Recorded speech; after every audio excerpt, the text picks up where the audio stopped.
C'est un bourreau immobile et sans pitié qui chaque année punit les imprudents. Il coupe les jambes, cisaille les trajectoires et brise les volontés. Le pavé du Nord ne sert qu'une cause, celle du Paris-Roubaix, une course, une reine qui ne peut s'offrir qu'aux plus grands. On est à l'ère de l'oreillette, on est à l'ère de la course aseptisée, on est à l'ère de la course contrôlée, verrouillée dans tous les sens du terme. Et là, on retrouve pendant une journée un moment de folie. À 50 km de l'arrivée, chez chacun pour soi, et c'est le plus fort qui est devant. Donc Paris-Roubaix, il n'y a pas de mystère, il n'y a jamais d'imprévu. Les meilleurs sont devant, se retrouvent devant, et ça se joue à la pédale. Et c'est pour ça que c'est la beauté de Paris-Roubaix. Entre les crevaisons, les chutes, sur l'ensemble de la course, j'ai dû faire 7 fois un arrêt, plus un chien qui s'est mis en travers de la route à la sortie du secteur pavé. Bon, je pense que...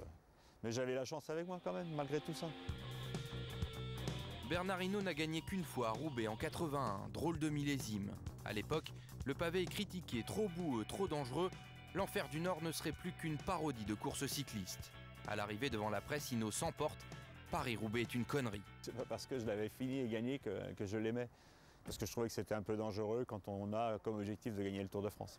Beaucoup ont fait pression pour que les secteurs pavés soient macadamisés. Il était de bon ton de ne pas s'occuper des pavés parce que Paris-Roubaix, les pavés du Nord, l'enfer du Nord, les terrils, ça donnait une image catastrophiste de notre région. Il existait des secteurs pavés de 10-12 km qui disparaissaient au fur et à mesure. On est tombé à 35 km de pavés simplement, alors qu'aujourd'hui nous sommes à 55 à peu près. On a eu peur que Paris-Roubaix disparaisse à cause du manque de pavés. Ça c'est ma Rolls. Pourtant le pavé n'est pas mort, il vit même une seconde jeunesse. Les cyclistes amateurs viennent le défier comme on attaque un col, avec une préférence pour la trouée d'Arambert. Ce vieux chemin de mineurs en pleine forêt est l'un des sommets de la course, classé hors catégorie. 2 km 400 de pavés disjoints et abîmés, l'endroit regorge de souvenirs et de dangers. Et c'est pas les plus mauvais, hein. Après, il y a le massage du derrière, hein. Crevaison. Une petite crevaison. Moi, je vais dire, moi j'ai fait 3 ans par les Roubaix, j'ai jamais crevé. Bah moi, la deuxième fois que je l'ai fait en solitaire, ouais. J'ai éclaté 7 fois. C'est pas vrai. On serait dans les Alpes, on serait fiers d'avoir la montée de l'Alpe d'Huez. Bah, ce secteur, c'est un peu notre Alpe d'Huez à nous. La trouée ne pardonne rien. Mousséou en 98 puis Gaumont en 2001 s'y sont brisé la jambe. Plusieurs fois, les organisateurs ont dû l'ôter du parcours. Tout le monde s'est dit oh, c'est tellement emblématique de Paris-Roubaix qu'il faut que ça soit le lieu, en tout cas l'un des hauts lieux de Paris-Roubaix. Et c'était éminemment étroit, éminemment dangereux. Tout ça a été, je ne vais pas dire restauré, ni réparé, mais tout ça a été aménagé de sorte que la course puisse passer sans être outrancièrement dangereuse. C'est encore dangereux, bien entendu, mais ça ne l'est plus comme avant. On a eu des réactions. Est-ce que ça vaut vraiment le coup d'investir de l'argent, des moyens, je dirais même parfois de la passion, sur quelque chose qui ne dure quelques heures dans une année? Et donc, il a fallu trouver des moyens.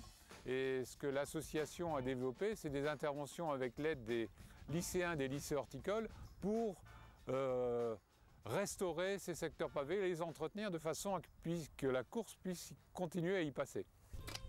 Ce sont les anges gardiens de la course, des sentinelles qui interviennent dès qu'un pavé se dégrade.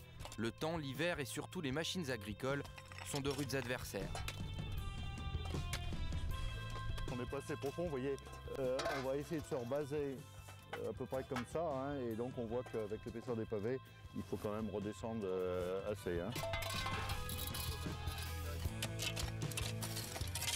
Vous voyez qu'on a récupéré pratiquement 20 à 30 cm de pavage, hein, qui était complètement caché par la